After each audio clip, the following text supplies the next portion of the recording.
मोर भारत के लीला कर नदिया रत जगतीर है। सिर की खुर्दा है मोर गाँव झाबर बसती तीर है। सिर की खुर्दा है मोर गाँव झाबर बसती तीर है।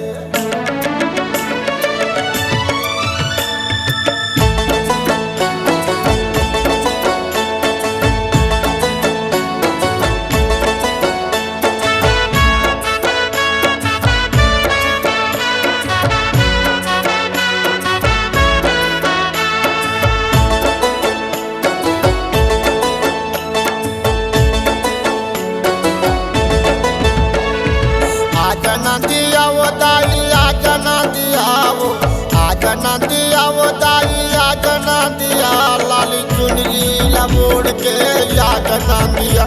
लाली चुनरी लबोड़ के आजना दिया। आजना दिया वो दाई आजना दिया वो आजना दिया वो दाई आजना दिया। लाली चुनरी लबोड़ के आजना दिया। लाली चुनरी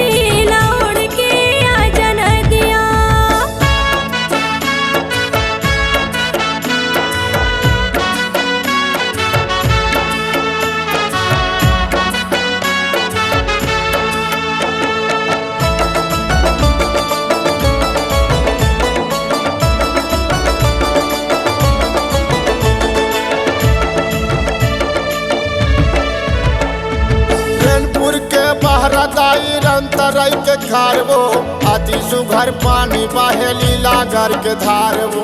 अति सुघर पानी बहे लीला घर के धारवो।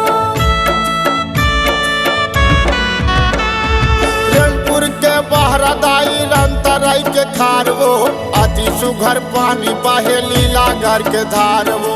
अति सुघर पानी बहे लीला घर के धारवो। आजना दिया वो दाई आजना दिया वो आजना दिया वो दाई आजना दिया। लाली चुनरी लबोड़ के आजना दिया। लाली चुनरी लबोड़ के आजना दिया।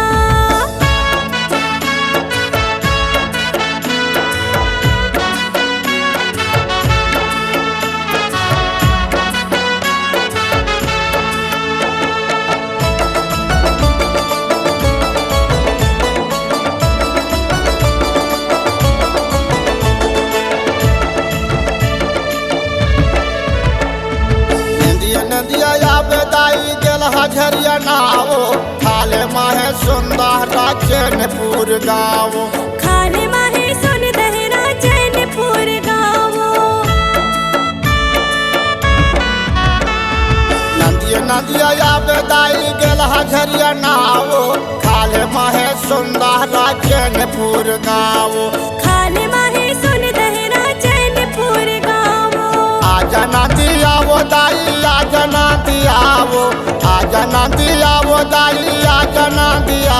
लाली चुनरी लबोड़ के आजना दिया। लाली चुनरी लबोड़ के आजना दिया।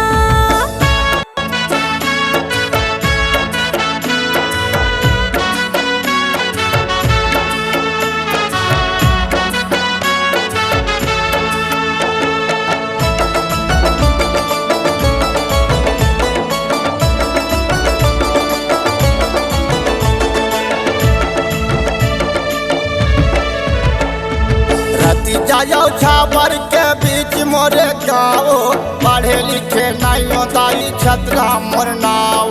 पढ़े लिखे नहीं दाई जैसे तोरे गाँव।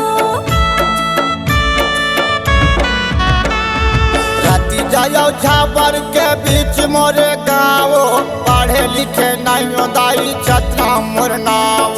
पढ़े लिखे नहीं दाई जैसे तोरे गाँव। आजना दिया वो दाई आजना दिया वो आजना दिया वो दाई आजना दिया। लाली चुनरी लबोड़ के आजना दिया। लाली चुनरी लबोड़ के आजना दिया। लाली चुनरी लबोड़ के आजना दिया। लाली